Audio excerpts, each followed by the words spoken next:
अब आपको योग सिखाने के लिए, ध्यान सिखाने के लिए एक अच्छा मौका दिया है और यहाँ पर एक अध्यक्ष का स्थान दिया है, इसलिए सभी इस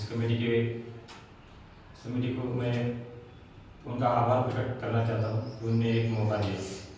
तो देखिए, ध्यान बहुत ही जरूरत है ध्यान की इस मानवीय जीवन के लिए। सारे ऋषि मुनियों ने ध्यान किया है। महर्षि पतंजलि कहते हैं कि तस्मिन् सति श्वास प्रश्वास दीर्घगति विच्छेद प्राणायाम। तो प्राणायाम का भी उतना ही महत्व है। अष्टांग योग, भगवान श्री कृष्ण बोलते हैं यथा सिद्ध सिद्धि समत्वम समत्वम योग उच्यते योग कर्म कौशल। लेकिन हम योग नहीं करते। भगवान शिव शंकर का योग है, ज्ञानेश्वर महाराज ने योग किया है, तुकाराम महाराज ने योग किया है, दयानंद सरस्वती, स्वामी विवेकानंद, ये सारे योगी थे। जो उन्होंने योग किया है वही हमें भी करना चाहिए। हम क्या करते हैं, डायरेक्ट समाधि के लिए और मोक्ष के लिए बढ़ने की कोशिश करते हैं। हम भगवान की पूजा तो करते हैं, लेकिन हम शरीर को साफ नहीं करते, मन को साफ नहीं करते। तो शरीर की सफाई करने के लिए, शरीर का एक्सरसाइज करने के लिए आसन जरूरत है, आसन की जरूरत है। सांसों को नियंत्रित करने के लिए प्राणायाम की जरूरत है। और जो आत्मा है, आत्मा को पवित्र बनाने के लिए, आत्मा को शुद्ध बनाने के लिए ध्यान की जरूरत है।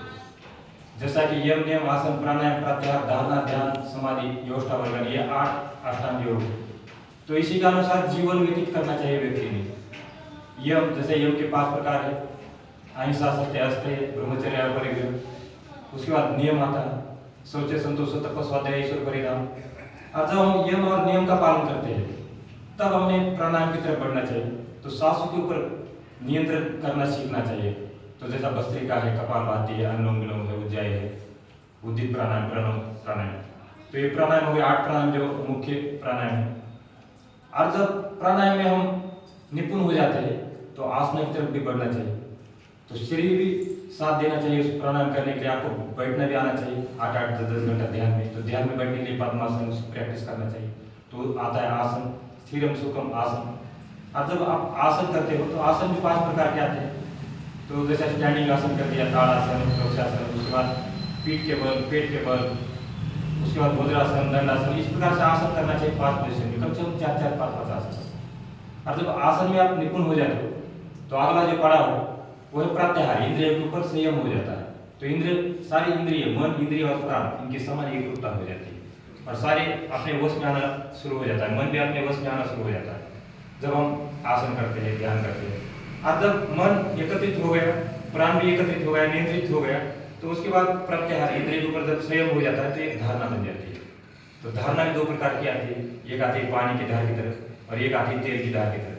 तो हमने तेल की धार की तरह जो न टूटने वाली होती है, तेल की धार टूटती नहीं जल्दी, तो तेल की धार के समय हमें ध्यान करना है, निरंतर करना है। चाहे वो बाढ़ हो, बाढ़ आ जाए, कहीं तूफान आ जाए, कहीं बारिश आ जाए, कुछ भी हो जाए, अपना अपना ध्यान छोड़ना नहीं, अपना जो रेगुलर ध्यान। और उसके बाद धारणा में निपुण हो जाते हैं तो ध्यान लगना शुरू हो जाता है अपने आप। जहाँ भी आप बैठोगे तो ध्यान लगना शुरू हो जाता है। जब ध्यान लग जाता है तो उसके बाद समाधि की अवस्था है, तो उसके बाद मोक्ष होता है, उसके बाद स्वर्ग आता है। तो ये सारा हम अष्टांग योग के अनुसार करना चाहिए। और हम अष्टांग योग के अनुसार करते नहीं।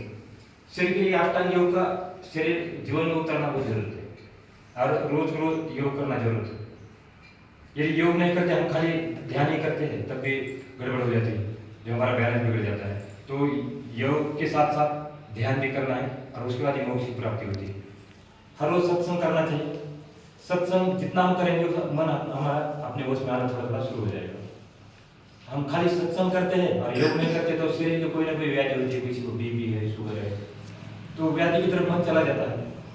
इसलिए योग करना चाहिए, आसन की जरूरत है। इसलिए तीनों, सत्संग भी करना है, योग भी करना है और ध्यान भी करना है।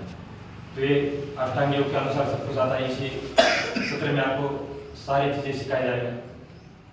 और जब ध्यान, जो आदमी ध्यान लगाता है रोज, तो उसका जो बैलेंस है, शरीर भी उसका अपने कंट्रोल में रहता है, मन भी अपने कंट्रोल में रहता है और सारे इंद्रिय भी अपने कंट्रोल में होने लगता है धीरे धीरे। और उसके बाद जो प्राण है, जो प्राण की गति है, बढ़ने लगती है। तो सबने ऋषि मुनि ने योग किया, इसलिए 200-300 साल जी के चले गए। और हम योग नहीं करते इसलिए 60 साल 70 साल, जितने हम खा रहे, जो चीजें खा रहे, जो मार्केट की चीजें खा रहे, सारे केमिकल युक्त खा रहे। गेहूं के अंदर भी वो जितना भी मतलब शेनखत होता नहीं जो पहले शेनखत होता था, और जितने हम फल फ्रूट खा रहे हैं उसके अंदर भी सारा केमिकल है, कोई इंजेक्शन दे रहा है कोई, तो इसको टॉक्सिन और डिटॉक्सिन शरीर के अंदर जाती है तो वो बढ़ेगा।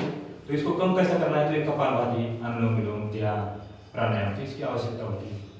इसलिए निरंतर से भी योग करें और ये जो सत्र है इसका लाभ उठाए। हम जो है ऐसे कार्यक्रम बहुत ही कम मिलते हैं और ये निःशुल्क कार्यक्रम मिलते हैं, और हम जो कार्यक्रम करते हैं, जो हम सुनते हैं, पैसा देते लोग, पैसा दे के हम कार्यक्रम सुनते हैं, लेकिन ये ध्यान योग का जो कार्यक्रम होता है निःशुल्क होता है। तो अभी आम्बे जोगाई का आपको बताना चाहता हूँ, आम्बे जोगाई का नाम पूरे ऑल इंडिया के अंदर 111 प्रशस्ति पत्र में पिछले महीने में लेके गया था भारत स्वाभिमान में। तो समाज सेवा में आम्बे जोगाई पतंजलि योग समिति का नाम 1 नंबर पे है। अब दूसरा जो रिकॉर्ड किया है स्वामी जी ने वही गिरा दिया 5.5 मिनट में 84 आसन करने वाला भी पहला हो पूरे भारत के अंदर। और हमारा जो कार्य ऐसा है, पूरा स्टेज का सामान खुद लेके जाते हैं, पूरा माइक सिस्टम 2-3 प्रकार के हमने माइक रखा है। और जितना भी श्रेय है हमारे धनंजय जी इंग्लिश सर, उनका एक सपना था कि घर घर में जाके योग पहुंचाना है। तो मैं ये थोड़ा सा माध्यम था, उनको थोड़ा सा मिला, मैं सर मैं बोला मैं भी आपकी तरह सेवा देना चाहता हूँ। तो हमारे गुरु वही जो सामने है हमारे, और सबको घर में जो योग पहुंचाने का जो कार्य कर रहे हैं, उनकी जो कल्पना है, बस उसको हम क्या कर रहे हैं, उसको एक दिशा दे रहे हैं। उन्हें सपना देखा है कि हर एक घर में जाके योग हो जाए, किसी का पैसा भी खत्म न हो जाए। तो हमारे हॉस्पिटल में पैसा जाता है जाता है हम, क्योंकि हम एक्सरसाइज नहीं करते, योग नहीं करते हैं। तो एक आशा कार्य पतंजलि योग समिति हमें जो है पहली बार करी, तो इसका भी एक प्रशस्ति पत्र देके एक बड़ा कार्य हुआ है, भारत स्वाभिमान में एक बड़ा नाम हुआ है। तो इसलिए